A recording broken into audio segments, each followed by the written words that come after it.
Hi everyone, Leanne here from Jaded Blossom. I'm using autumn leaves today to make a quick card for you. Another fall themed card. So I taped off the border of a piece of paper tray ink cardstock with my Post-it tape, and now I'll be doing some freehand stamping using Distress Oxide inks and Vintage Photo, Evergreen Bough, Aged Mahogany, and Fossilized Amber. I'm also stamping them onto a piece of craft foam. You see that just gives it a little bit of give.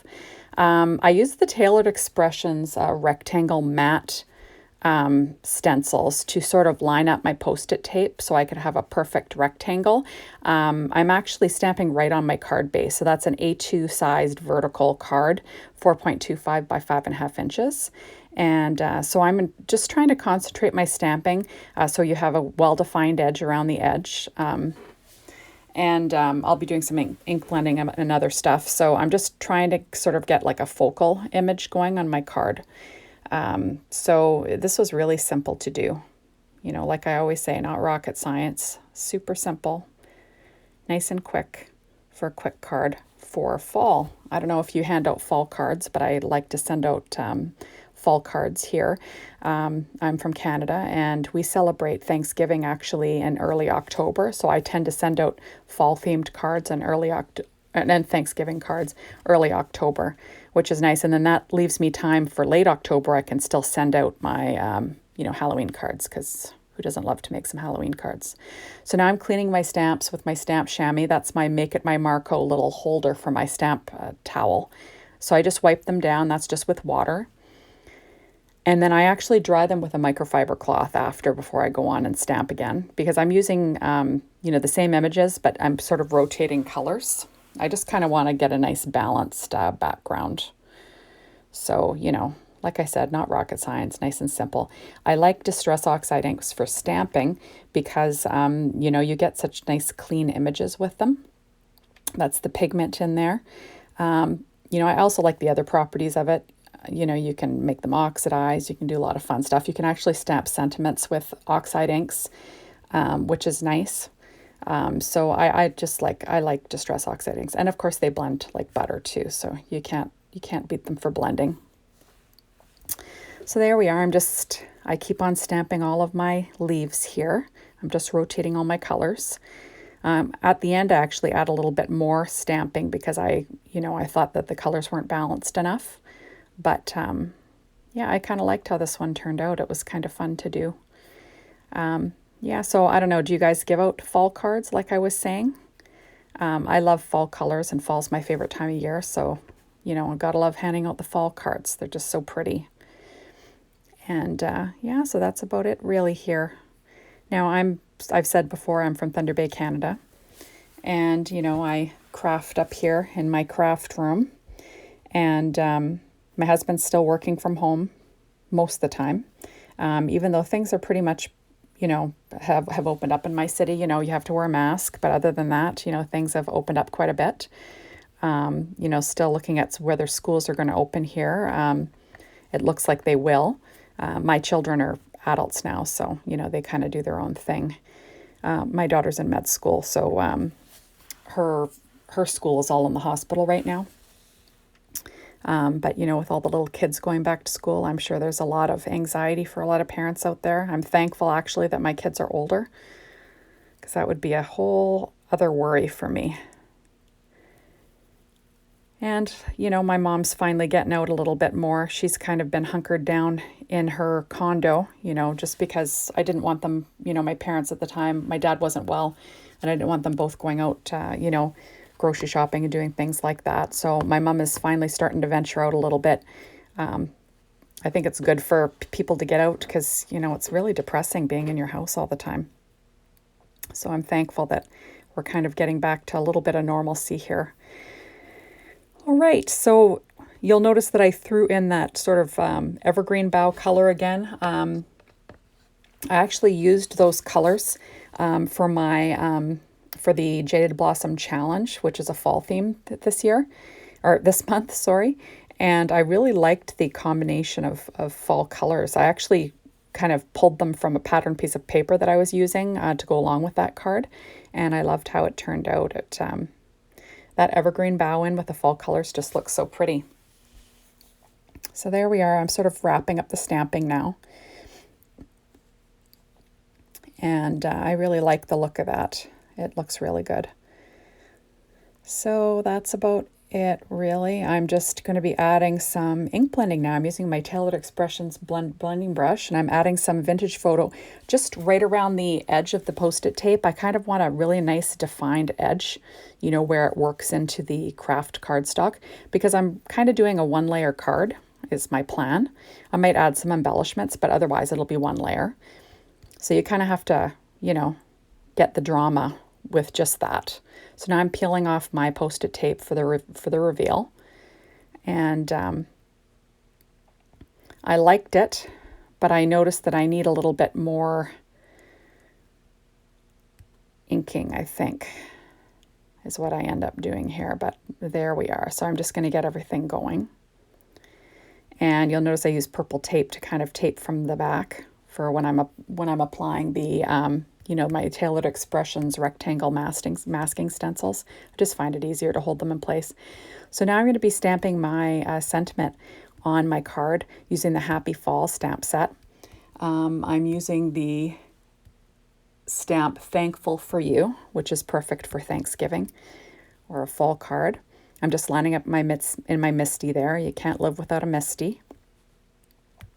And I'll be applying VersaFine Onyx Black ink as my stamping ink. I kind of want something that's going to, you know, be bold and kind of show up on top of those pigment inks. And so this is another pigment ink, which will be nice. So I'm just going to stamp that, and I'll be stamping it multiple times, hence the Misty, because, you know, you can do that. Just so you can add up, like, you know, build up some layers of color. Because when you stamp on top of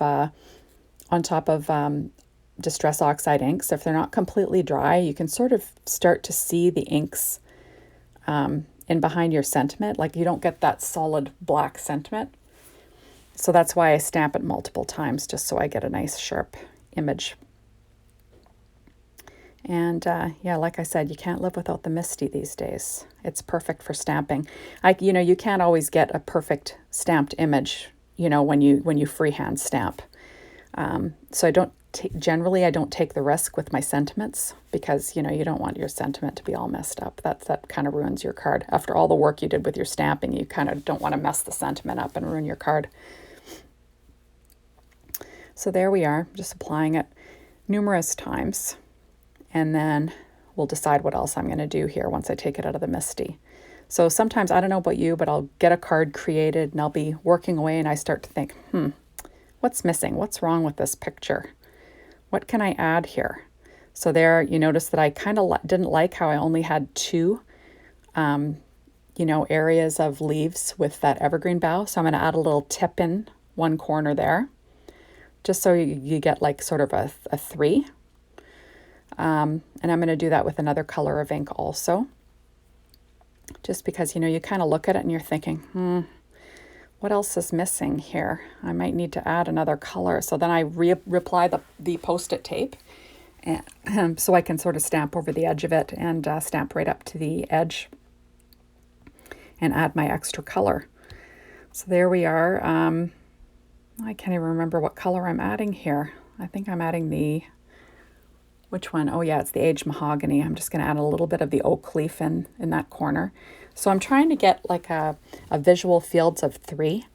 So it just kind of makes a pleasing thing. Now look at my sentiment. Do you see how the Distress Oxide ink is kind of seeping into my sentiment a bit? So it's not as black. So I'm going to have to do something about that too. And luckily I use the Misty, and the stamp is still lined up in the Misty. So, you know, it's not a problem for me. Now I'm adding one more stamped image in the corner, just so, you know, I get all the colors represented there. And there we go. So I quite liked how this turned out.